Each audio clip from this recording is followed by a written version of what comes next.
Star Channel ပရိသတ်များအားလုံးပဲမင်္ဂလာပါခင်ဗျာအခုတစ်ခေါက်တင်ဆက်ပြီးမှကတော့အပြည့်ခက်ရက်စဲရေးအပြီး American နဲ့စစ်ပွဲမှာအောင်ပွဲရကြောင်း Iran ကြေညာရဲဆိုတဲ့သတင်းကိုတင်ဆက်ပေးမှာဖြစ်ပါတယ်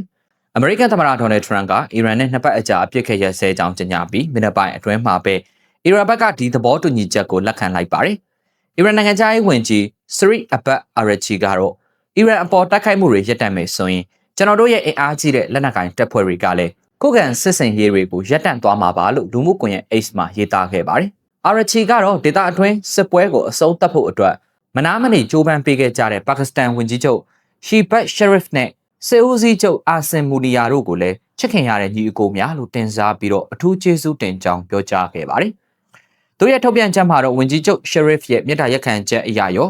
အမေရိကန်ဘက်ကတင်ပြလာတဲ့အချက်15ချက်ပါအဆိုပြုချက်အပေါ်အခြေခံပြီးတော့ဆွေးနွေးတောင်းဆိုချက်တွေအရာရောအီရန်ဘက်ကတင်ပြထားတဲ့အချက်10ချက်ပါအဆိုပြုချက်အပေါ်အမေရိကန်သမ္မတကလက်ခံလိုက်တာကြောင့်ရောအခုလိုမျိုးအပြစ်ခတ်ရပ်ဖို့ဆိုတာဆုံးဖြတ်ခဲ့တာဖြစ်ပါတယ်လို့ဖော်ပြထားပါတယ်။ဟော်မုတ်စီလက်ကြားကိုတော့အပြစ်ရပ်ထားတဲ့နှစ်ပတ်အတွင်းမှာအီရန်စစ်တပ်နဲ့ညှိနှိုင်းပြီးဘေးကင်းစွာနဲ့ဖျက်ဆီးနိုင်မှာလည်းဖြစ်ပါတယ်။သမ္မတထရန့်ဟာအီရန်ရဲ့ဓာတ်အားပေးစက်ရုံတွေနဲ့တရားတွေကိုဘုံကျဲတိုက်ခိုက်ဖို့သူကိုယ်တိုင်သတ်မှတ်ထားတဲ့နောက်ဆုံးအချိန်မတိုင်ခင်နိုင်ပိုင်းအလိုမှာပဲအခုလိုအပြစ်ခတ်ရပ်စဲကြောင်းကြေညာခဲ့တာပါ။သူကဒါဟာနှစ်ဖက်စလုံးအပြစ်ရပ်တာဖြစ်ပြီးကျွန်တော်တို့ရဲ့စစ်ရေးဟိမှန်းချက်တွေထပ်တောင်ပို့ပြီးတော့အောင်မြင်ခဲ့ပါပြီ။အခုတော့အီရန်ရောအရှေ့အလယ်ပိုင်းမှာပါရေရှည်ငြိမ်းချမ်းရေးရဖို့အတွက်အပိသက်သဘောတူညီချက်ရယူဖို့အလွန်ကိုနှီးစပ်နေပါပြီလို့ဆိုပါတယ်။ Trump ကအီရန်ဘက်ကပေးခဲ့တဲ့အချက်10ချက်ပါအဆိုပြုချက်ဟာဆွေးနွေးဖို့အတွက်လက်တွေ့ကျတဲ့အခြေခံတစ်ခုဖြစ်တယ်လို့ယုံကြည်နေပါတယ်။အရင်ကအငင်းပွားနေတဲ့အချက်တော်တော်များများကိုနှစ်ဖက်စလုံးကသဘောတူညီမှုရရှိနေပါပြီ